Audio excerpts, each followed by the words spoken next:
ఇదే కాకుండా మీరు అసలు కట్టేదానికి ప్రాజెక్ట్ కట్టేదానికి హెడ్ వర్క్స్ కానీ ఎల్ఎంసీ కానీ ఆర్ఎంసీ కానీ 2013-14లో 13,000 కోట్లు అయితే 17-18కి వచ్చేటప్పటికి 15,321 కోటి ఖర్చులు తేడా వస్తుంది.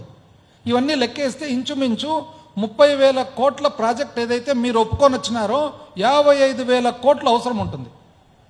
పునరావాసానికి కానీ, భూమికి ఇచ్చిన కాంపెన్సేషన్ కానీ, కన్స్ట్రక్షన్లో కట్టడంలో ఏదైతే పెరుగుదల ఉంటుందో రేట్లు కానీ, ఇవన్నీ కాక ఒక పెద్ద పొరపాటు ఏం చేసినారంటే, మీరు కేవలం నీటిపారుదల మాత్రమే ఒప్పుకొచ్చినారు. నీటిపారుదలతో పాటు వాటర్ కాంపనెంట్ ఉంది, డ్రింకింగ్ వాటర్ సప్లై.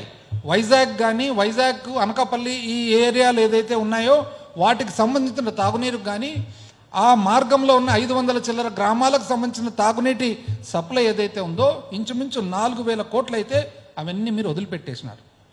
అయితే ఈ పరిస్థితుల్లో మీరు 2019లో మీరు అధికారం కోల్పోవడం జరిగింది, మేము ప్రభుత్వంలోకి రావడం జరిగింది.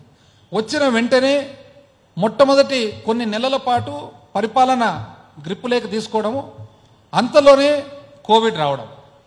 కోవిడ్ వచ్చిన దానివలన పరిపాలన చూసుకోవడంలోనూ కొంత వ్యత్యాసమైన కూడా, కొంత సమయం పట్టినా కూడా వెంటనే ఆ సబ్జెక్ట్ ఏదని చూసుకొని అప్పటి ప్రభుత్వం కానీ, అప్పటి మా ముఖ్యమంత్రి జగన్మోహన్ రెడ్డి గారు కానీ, అప్పటి నీటిపారుదల శాఖ మంత్రి కానీ అందరూ కూడా కేంద్ర ప్రభుత్వంతో మరొకసారి కరస్పాండెన్స్ స్టార్ట్ చేసి అప్పటి ప్రధానమంత్రి గారితో, సంబంధిత మంత్రి గారితో అందరితో కూడా కరస్పాండెన్స్ స్టార్ట్ చేసి మొదలు పెడితే ఏమన్నారు తెలిసిన కేంద్ర ప్రభుత్వం, ఇది క్లోజ్డ్ సబ్జెక్టు, మీరు 2016లో ఒప్పుకొని పోయినారు, గవర్నమెంట్ ఇస్ కంటిన్యూస్.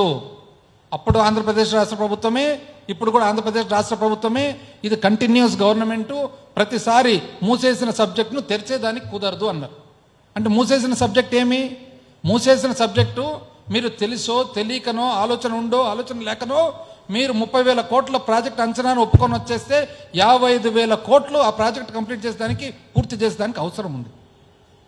మరి ఏం చేయాలని ఎన్నో మార్లు జగన్మోహన్ రెడ్డి గారు ఢిల్లీకి వెళ్ళి ప్రధానమంత్రి గారితో కలిసి, సంబంధిత మంత్రులతో కలిసి వాళ్ళందరికీ ఎక్స్ప్లెయిన్ చేసి ఎంతో దౌత్యం, ఎంతో పేషెన్స్, ఎంతో చిత్తశుద్ధి వాడి ఆంధ్రప్రదేశ్ రాష్ట్రానికి అన్యాయం జరుగుతుంది, ఇది ఒకవేళ పోలవరం పూర్తి కాకుంటే పునర్వ్యవస్థీకరణ వలన ఎంతో ఇబ్బంది పడుతున్నాం రాష్ట్రం అని చెప్పి ఏ మాటకు ఆ మాటకు చెప్పాలంటే అప్పుడు ప్రధానమంత్రి గారు కానీ, సంబంధిత మంత్రులు కానీ, ఆర్థిక శాఖ మంత్రి గారు కానీ, వాటర్ రిసోర్సెస్ మంత్రి గారు అందరూ కూడా చాలా సింపథెటిక్గా మరొక్కసారి దౌత్యం వలన సబ్జెక్ట్ రీఓపెన్ చేయడం జరిగింది.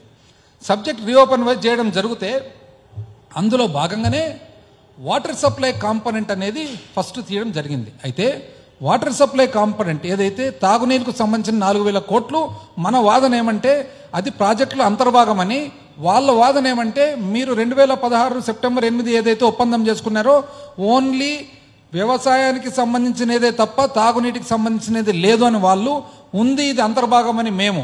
ఆ వాదనలో భాగంగా ఈ కరస్పాండెన్స్ చెప్తా, వెరీ క్విక్గా చెప్తాను. ఏమని 27/10/2021 అంటే అక్టోబర్ 2021లో జలశక్తి ఎవరికి రాస్తారు? పోలవరం ప్రాజెక్ట్ అథారిటీకి రాస్తారు. ఏమని? Inclusion of water component of Polavaram project for funding by government of India. అదేవిధంగా 20 నవంబర్ 2021లో పోలవరం ప్రాజెక్ట్ అథారిటీ ఈ ఉత్తరం ఏదైతే ఉందో దీనికి రిప్లైగా వాళ్ళు ఎవరికి రాస్తారు? మళ్ళీ జలశక్తికి, inclusion of water component of Polavaram project for funding by government of India. ఇందులో వాళ్ళు ఏమంటారంటే 13వ emergency meeting Polavaram project authority ఏదైతే 2 నవంబర్ జరిగిందో అందులో ఆంధ్రప్రదేశ్ రాష్ట్ర ప్రభుత్వము వాటర్ సప్లై తాగునీటికి సంబంధించిన 4,000 కోట్లు కూడా దీంట్లో చేర్చమని అడుగుతుంది అని చెప్తారు. చెప్పిన తర్వాత అందులో ఆ లెటర్లోనే లాస్ట్ పారాగ్రాఫ్ చదివితే the likely date of attaining FRL of 45.72 is mentioned in 6/2023. అంటే జూన్ 2023కు ఇంచుమించు 45.72 లెవెల్ కట్టేదానికి పూర్తి అయ్యే అవకాశం ఉంది, కానీ లేట్ అవుతుంది అని చెప్పడం జరిగింది. అంటే దీని అర్థం ఏమి? 45.72 150 అడుగుల లెవెల్ ఉందా లేదా అని.